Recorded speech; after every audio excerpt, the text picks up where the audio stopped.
அனைத்துலகோரே கடவுளை போற்றி ஆர்ப்பரியுங்கள். அனைத்துலகோரே கடவுளை போற்றி ஆர்ப்பரியுங்கள். மக்களினங்களே நம் கடவுளை போற்றுங்கள். அவரை புகழ்ந்து பாடுமொழி கேட்கச் செய்யுங்கள். நம்மை உயிர் வாழச் செய்தவர் அவரே. அவர் நம் கால்களை இடரவிடவில்லை. அனைத்துலகோரே கடவுளை போற்றி ஆர்ப்பரியுங்கள். அனைத்துலகோரே கடவுளை போற்றி ஆர்ப்பரியுங்கள். கடவுளுக்கு அஞ்சி நடப்போரே அனைவரும் வாரீர் கேளீர். அவர் எனக்கு செய்ததனை எடுத்துரைப்பேன். அவரிடம் மன்றாட என் வாய் திறந்தது. அவரை ஏத்தி புகழ என் நாய் எழுந்தது. என் மன்றாட்டை புறக்கணியாத கடவுள் போற்றி. தம் பேரன்பை என்னிடமிருந்து நீங்காத இறைவன் போற்றி போற்றி. அனைத்துலகோரே கடவுளை போற்றி ஆர்ப்பரியுங்கள். அனைத்துலகோரே கடவுளை போற்றி ஆர்ப்பரியுங்கள். ஆண்டவர் இயேசு கிறிஸ்துவில் மிகவும் பிரியமான சகோதர சகோதரிகளே, மாதா டிவி நேயர்களே, உங்கள் அனைவருக்கும் வாழ்த்துக்களும் வணக்கங்களும். இன்றைய தினமொரு திருப்பாடல் நிகழ்ச்சியில் நம்முடைய தியானத்திற்காக கொடுக்கப்பட்டிருக்கிற திருப்பாடலானது திருப்பாடல் 66. இந்த திருப்பாடல் நமக்கு கூறுகிற செய்தி என்ன? இந்த திருப்பாடலுடைய 8-9 இறை வார்த்தைகள் இவ்வாறாக சொல்லுகிறது. மக்களினங்களே நம் கடவுளை போற்றுங்கள். அவரை புகழ்ந்து பாடுவோடும் ஒளி கேட்கச் செய்யுங்கள். நம்மை உயிர் வாழச் செய்தவர் அவரே. அவர் நம் கால்களை இடர விடவில்லை. முதலாவதாக திருப்பாடல் ஆசிரியர் எல்லா மக்களையும் இறைவனை புகழ, அவர் செய்த நன்மைகளுக்கு நன்றி சொல்ல அழைப்பு விடுக்கிறார். அதை தொடர்ந்து அதற்கான காரணத்தையும் அவர் குறித்து காட்டுகிறார். இறைவன்தான் நம்மை உயிர் வாழச் செய்கிறார்.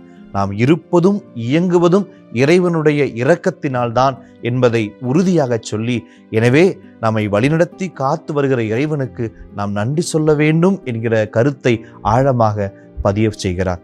அதே போல அவர் நம் கால்களை இடரவிடவில்லை என சொல்லுகிறார். நம்முடைய தனிப்பட்ட வாழ்வாக இருக்கலாம், நம்முடைய ஆன்மீக வாழ்வாக இருக்கலாம், நம்முடைய அறநெறி வாழ்வாக இருக்கலாம், நாம் தடிக்கு விழாதபடி ஆண்டவர் நம்மை காத்து வருகிறார், நமக்கு துணையாக இருக்கிறார். நாம் எந்த பாதையில் செல்ல வேண்டும் என்பதை அவர் நமக்கு சுட்டி காட்டுகிறார். எனவே அவரை நாம் நன்றியுள்ளத்தோடு புகழ வேண்டும் என்பதை திருப்பாடலாசிரியர் மிக ஆழமாக நமக்கு கற்றுக் கொடுக்கிறதை நாம் பார்க்கிறோம்.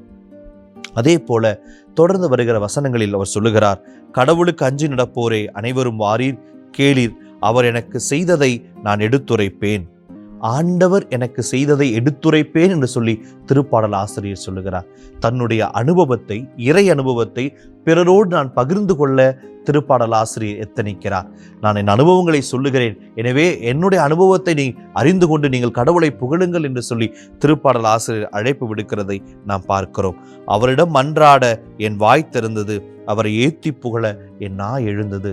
இதோ இறைவன் எனக்கு எத்தனையோ நன்மைகளை செய்திருக்கிறார். எண்ணி பார்க்க முடியாத நன்மைகள் எல்லாம் அவரின் வாழ்க்கையில் நிகழ்த்தி இருக்கிறார். எனவே அந்த நன்மைகளுக்கு நான் நன்றி சொல்ல வேண்டும் என்கிறதை மிக தெளிவாக திருப்பாடல் ஆசிரியர் கூறுகிறதை நாம் பார்க்கிறோம். இறுதியாக அவர் அருமையாக சொல்லுகிறார், என் மன்றாட்டை புறக்கணியாத கடவுள் போற்றி, தம் பேரன்பை என்னிடமிருந்து நீக்காத இறைவன் போற்றி என்று சொல்லி திருப்பாடல் ஆசிரியர் மிக அழகாக சொல்லுகிறார். அவர் மன்றாட்டை புறக்கணியாத இறைவன். அவரை நோக்கி நாம் மன்றாடுகிற பொழுதெல்லாம், கூக்குரலிடுகிற பொழுதெல்லாம் அவர் நம்முடைய குரலுக்கு செவி சாய்க்கிறார். நம்முடைய ஜெபங்களை கேட்டு அவர் பதில் கொடுக்கிறார். எனவே அவர் மன்றாட்டை புறக்கணியாத இறைவன். அவரை நாம் புகழ்ந்து பாட வேண்டும். அவர் தம் பேரன்பை என்னிடமிருந்து நீக்காத இறைவன். இறைவன் தன்னோடு உடன்படிக்கை செய்து கொள்கிறார். செய்த உடன்படிக்கைக்கு அவர் உண்மையுள்ளவராக இருக்கிறார். நாம் உடன்படிக்கையை மீறி தவறு செய்தாலும் அவரை விட்டு விலகிச் சென்றாலும் ஆண்டவர் தம் பேரன்பின் பொருட்டு தேடி வந்து நம்மை மீட்டுக் கொள்கிறார். எனவே உடன்படிக்கைக்கு உண்மையாக இருக்கிற அந்த பேரன்பு மிக்க இறைவனுக்கு நன்றி சொல்லி திருப்பாடல் ஆசிரியர் பாடுகிறதை நாம் பார்க்கிறோம். பிரியமானவர்களே, இந்த திருப்பாடல் வழியாக இன்று இறைவன் நமக்கு கொடுக்கிற செய்தி என்ன? நம்மை உயிர் வாழச் செய்கிறவர் இறைவன்.